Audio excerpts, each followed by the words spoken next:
We have talked to them. Tempers flared at the prestigious National Press Club in Washington, D.C. You have gone there as a radical leftist who hates Jews in order to...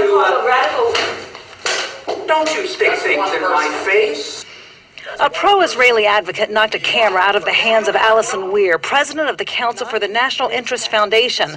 The group just finished their press conference on what they call unjustifiable U.S. aid to Israel. The two sides met when the press club scheduled a pro-Israeli news conference to follow, held in the same room. The altercation illustrates heightened tensions on differing views regarding America's relationship with Israel. The Council for the National Interest Foundation wants Americans to know how much of their tax dollars are going to Israel. $3 trillion. That's including a massive amount of direct money to Israel, then a lot of hidden costs. CNIF alleges Israel receives so much aid and special treatment because the U.S. Congress is controlled by AIPAC, America's pro-Israeli lobby. Executive Director Philip Giraldi says Israel spends a lot of money on U.S. elections. There are many Israeli PACs, and they do give a lot of money very selectively to congressmen that they want to support. The Council for the National Interest Foundation says many members of Congress fear if they don't always side with Israel, that they will face retaliation in their own re-election campaigns. If a congressman crosses the Israel lobby by voting against aid for Israel or voting against some legislation that Israel favors, they very often will find that the next time they're running for office, there will be a candidate put up against them who is very well funded. Giraldi is a former CIA counterterrorism expert. He questions why America gives aid to Israel when Israel conducts more espionage for profit against the U.S. than any other U.S.-friendly country. They steal military technology. They steal information that is useful for telecommunications. Retired Lieutenant Colonel Karen Kowalski works at the Pentagon and says Israel receives preferential treatment. We do not question what the Israelis want. Kowalski believes America is beginning to take more interest in U.S. foreign policy in the Middle East, in large part due to tough economic times. More and more Americans want to know where their hard-earned tax dollars are going and why. Security stands presented. As Pakistan's parliament has formally opened a debate on whether or not to reopen the supply line for the US-led forces in the neighboring Afghanistan, anti-US protests have erupted countrywide with calling for an end to alliance with the US in its so-called war on terror. On Sunday, thousands of tribal people gathered in Pakistan's Bajawal tribal agency bordering Afghanistan to protest against the possible resumption of supplies to US-led forces in Afghanistan and the country's alliance with the US in its so-called war on terror. Supplies बहाल करने का मकसद ये है. By opening the NATO supplies, Pakistan will be giving a negative signal to the fighting forces of Afghanistan that we are still on American side in this war. However, we won't let this happen. We will organize massive protests across the country to block supply routes to US-led NATO forces.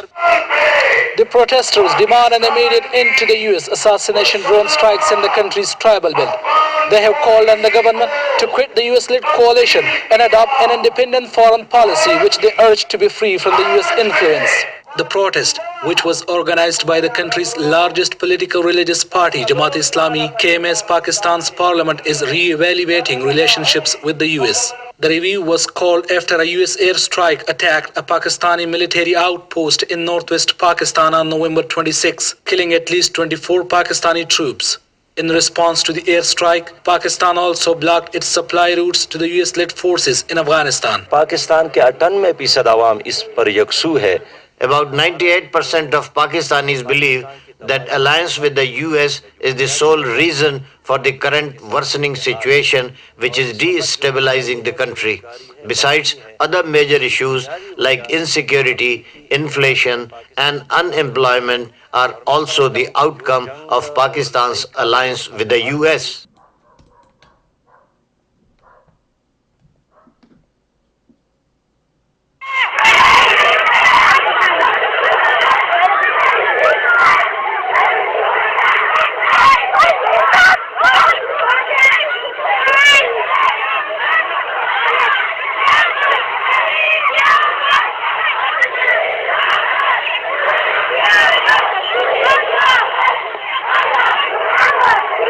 Yeah!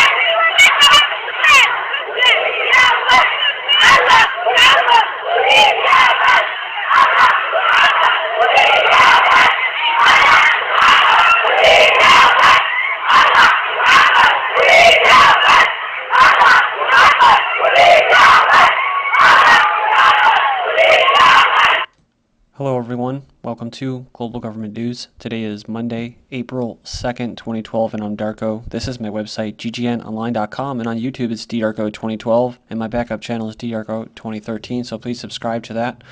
Okay, so I'm ready to move on here. You just saw that last video in case you didn't know what it was. I'll just show you quickly the little title, and all the headlines and links will be posted in YouTube's video description, or if you're a new listener or viewer.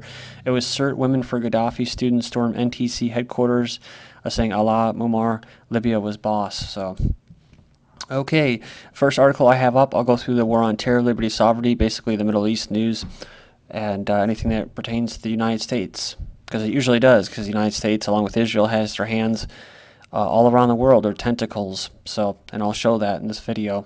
And then hopefully we'll move into some more Big Brother, some spying, some more war on terror as far as the homeland goes in the United States, surveillance, and maybe even eugenics. Hopefully we'll get to that in a third video. Syria says revolt is over, but army is still shooting. So Syria says the 7-year revolt to topple Assad is over, but the army again shelled opposition areas on Saturday, and rebels said they would not cease fire until tanks, artillery, heavy weapons are withdrawn. It says Washington and Gulf Arab states urge peace envoy Kofi Annan to set a timeline for the next steps if there is no ceasefire, and Saudi Arabia reported a call for rebels to be armed. So this is what the mainstream media is going to put out. It's pure propaganda for the West and for the basically, yeah, for the United States and Israel. So one of the terrorist commanders was quoted as saying, "We cannot accept the presence of tanks and troops and armored vehicles among the people." So you have to look at it from the standpoint of this being pure propaganda for the West. This article in particular, Reuters. And so when they say Syria says the revolt is over, the Syrian government knows that the revolt isn't over, because the revolt is an insurgency by the West into their country. So it's not over, even though they did just draft a new constitution that was passed. It doesn't really matter, because as long as these foreigners, or basically foreign entities, are funding these terrorists inside the country of Syria to wreak havoc, there's not going to be peace. So. But you got to be able to see between the lines, read between the lines here. So we have this next article, who is Kofi Annan, United Nations Peacekeeper, handpicked by the CIA, basically going on. Says he's a very charismatic personality, thoughtful, intelligent, and how he was born into an aristocratic family of the British colony of the Gold Coast. And, basically that he was groomed. He was groomed by these globalists. A successful career despite tragic failures. One of them was the Oil for Food program. If the appointment of Mr. Annan was approved de facto by members of the Security Council and those of the Arab League, it is because it satisfies conflicting expectations. For some, the joint special envoy is not intended to broker peace, but to clad a peace that has already been negotiated between the great powers so that everyone can stand tall. Others expect him to repeat the Kenyan script and bring about regime change without further violence. It would thus seem that the joint special envoy is engineering a way out for those states that have attacked Syria and invented the fable of a democratic revolution crushed in blood. However, the doublespeak of Kofi Annan, who when in Damascus was satisfied with his meeting with President Assad, but expressed disappointed once back in Geneva, has not raised any questions about his true intentions. Secretary Clinton says Syrian President Assad must go, says we think Assad must go. So very simple, says the sooner the better for everyone concerned. So who are we and who's concerned? Well, the Council on Foreign Relations. That's probably one of them that she answers to. Says there has to be a timeline and it can't go on indefinitely. So according to reports that I've seen, this statement that she makes is not true, but says the vast majority of the people who are standing up against the horrific assaults of the military machine in Syria are ordinary citizens defending themselves and their homes. Next up, West seeks to perpetuate Syrian bloodbaths as Friends of Syria summit in Istanbul, Turkey seeks means of rehabilitating, rearming, and redeploying hobbled terrorist proxies. And it goes on, it says much of this report is based on the Corbett reports, talking about R2P, and I've covered that as well as far as the Turkish border and a humanitarian crisis breaking out with basically a flood of refugees coming over the border from Syria to Turkey and allowing them to basically declare it a humanitarian zone. Says indeed the entire premise of the responsibility to protect doctrine R2P follows that if a nation is incapable of providing protection for its own population, it relinquishes its sovereignty to direct intervention by the international community.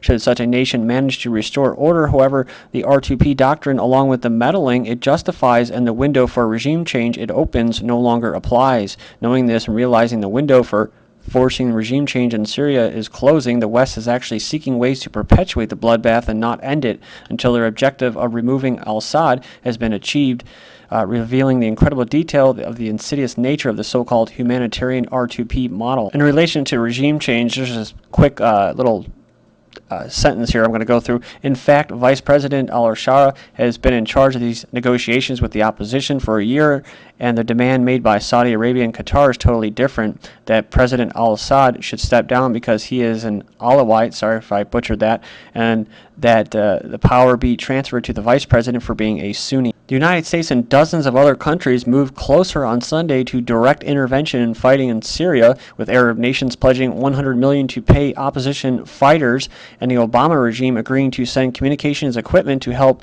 the terrorists organize and evade Syria's military, according to participants gathered here. So again, once more here, Gulf states to pay salaries for Syrian Free Army. But the Syrian real army kills 8 rebel terrorists in Idlib, frees 66 in Homs. Says the Syrian army has killed at least 8 armed men in the fresh clashes in the northwest city. It says 8 terrorists were killed. Basically clashes broke out between the Syrian army and armed groups in the northwest city. It says there's no reports of casualties. The Western Syrian opposition accused the government of killing the protesters, but Damascus blames outlaws, saboteurs, and armed terrorist groups for the unrest, stating that it is being orchestrated from abroad. Russia rejects deadline for a non-Syria peace plan. Says here, Russia on Monday rejected Arab and Western calls for a deadline to be set for the Syrian regime's implementation of a peace plan put forward by the international mediator Kofi Annan. So he says ultimatums and artificial deadlines really help matters. And this is what Clinton was just calling for. Remember, Russian destroyer heads for Syrian report. So last time the Russians said that this wasn't true, so I can't confirm that this is actually happening, but this is what's being reported. So according to Russian military officials, the warship left its Black Sea base for the Mediterranean during the weeks.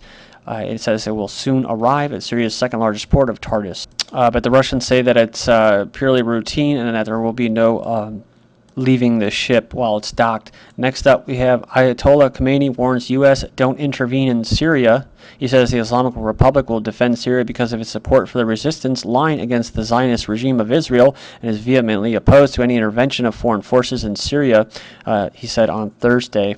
So I'm not sure if you guys remember this article that I covered probably about a month or two ago. Iran suspends Reuters over a manipulated report on female ninjas. That's right, they're calling this little group here of ninjas basically terrorists that were ready to die. So Iran has suspended press activities of Reuters in Tehran after a news agency distorted a report of young Iranian women training in Japanese martial arts ninjutsu.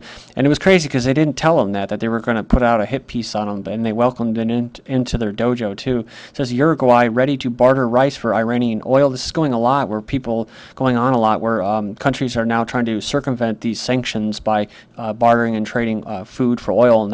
So it says here, India says ready to start paying for Iranian oil in rupees. And also the Indian military moving towards directed energy weapons, i.e. lasers and missile shield technology.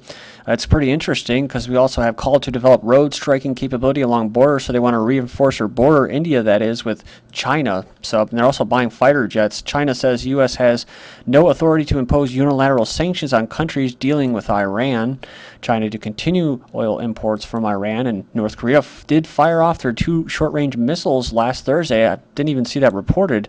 Child witnesses to Afghan massacre say Robert Bales was not acting alone. Then the lawyer says that it's an almost complete information blackout, which is blocking him from preparing a proper defense for Bales. A new poll says Afghan war support hits new low, so U.S. Ambassador Crocker says Al-Qaeda could plan another 9/11 attack from Afghanistan unless we keep fighting. And as 4 more die in a drone strike in Pakistan, Pentagon has no records of Osama bin Laden's death. Thank you.